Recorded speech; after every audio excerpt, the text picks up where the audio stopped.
नमो आर्यभूमी जिथे वाढले मी, नमो कर्मभूमी जिथे ज्याच कामी, पडो देह माझा नमामि नमामि.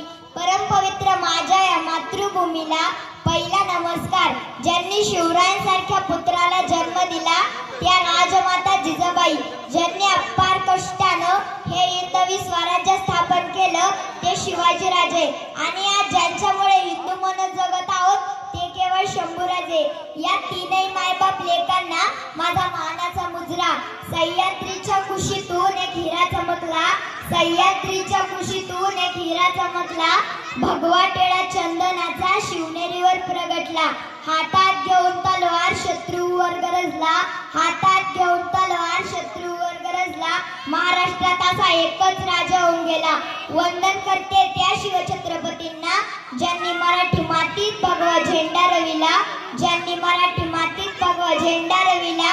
शिवबाचा जन्म झाला आणि कित्येक वर्षांपासून अंधारात चाचपडणाऱ्या महाराष्ट्रावर जणू काही प्रकाशाचे किरण पसरू लागले आहे.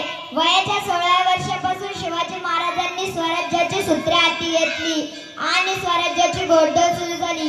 शिवरायांनंतर अनेक राजे होऊन गेले, शिवरायांआधी अनेक राजे उदयास आले, पण सर्वांना आदर्श राजा म्हणून आठवतात ते केवळ शिवरायच. याचे कारण आहे त्यांचे प्रजावरील प्रेम, स्वराज्यनिष्ठा, पराक्रम व त्यांचे निष्कलंक चारित्र्य. आज 350 वर्ष होऊन गेली तरी शिवाजी 3 अक्षरे त्रैलोक्याला उरूम पुरतात. ही बाब साधी नाही मित्रांनो. आज हे शिवाजी महाराजांचे चारित्र्य हाती घेताच आपल्या भोवती दिव्य प्रज्वलित झाल्यासारखे वाटतात. इतकं दिव्य व्यक्तिमत्व तर आहे.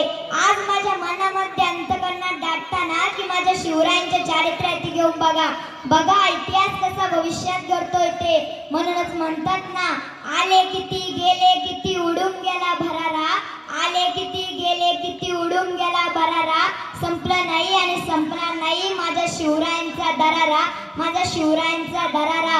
राज्याभिषेकाचा दिवस होता. शिवाजी महाराजांनी राजदरबारात प्रवेश केला. 32 माळांचं सिंहासन तेथे ठेवलं होतं. त्याला 3 पायऱ्या होत्या. पहिली पायरी चढताच शिवरायांना आठवले, राजे लाखो गेले तरी चालतील पण लाखांचा पोशिंदा जगलाच पाहिजे. लाखो शिवानावी शिवाकाशी जन्माला येतात पण रयतेचा राजा येणे शक्य नाही. हे दुसऱ्या पायरीवर पाय ठेवताच शिवरायांना आठवले, मी बाजीला म्हणालो होतो विशाळगडाकडे पोहोचताच तोफांचे आवाज कडकडेल. हे आठवताच त्यांचे हृदय लावले, त्यांच्या डावाडोळ्यातून पाणी आले. तिसऱ्या पायरीवर पाय ठेवताच शिवरायांना आठवले, आधी लगीन कोंडाण्याचं मगच माझ्या रायबाचं. विजयासारखी तलवार चालवून गेला, निधड्या छातीने हिंदुस्थान हलवून गेला. वाघ नख्याने अफजल खानाचा वधाडा फाडून गेला. मुठभर मावळ्यांना घेऊन लाखो सैतानाशी नडून गेला. स्वर्गात गेल्यावर देवंताला झुकून मुजरा केला. असा एकच मर्द मराठे शोभा होऊन गेला, असा एकच मर्द मराठे शोभा होऊन गेला.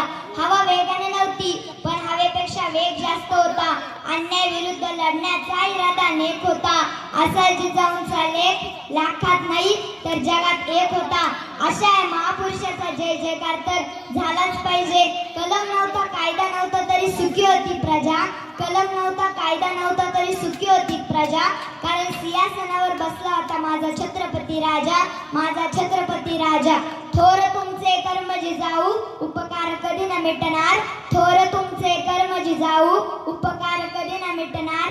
सूर्य चंद्र असेपर्यंत तुमचे नाव कधी न मिटणार, तुमचे नाव कधी न मिटणार. लख लख चमचम तळपत होती शिवबाची तलवार, लख लख चमचम तळपत होती शिवबाची तलवार. अवघ्या महाराष्ट्राला घडवणारे तेच खरे शिल्पकार, तेच खरे शिल्पकार. सागराचे पाणी कधी आटणार नाही, माऊलीची माया कधी तुटणार नाही.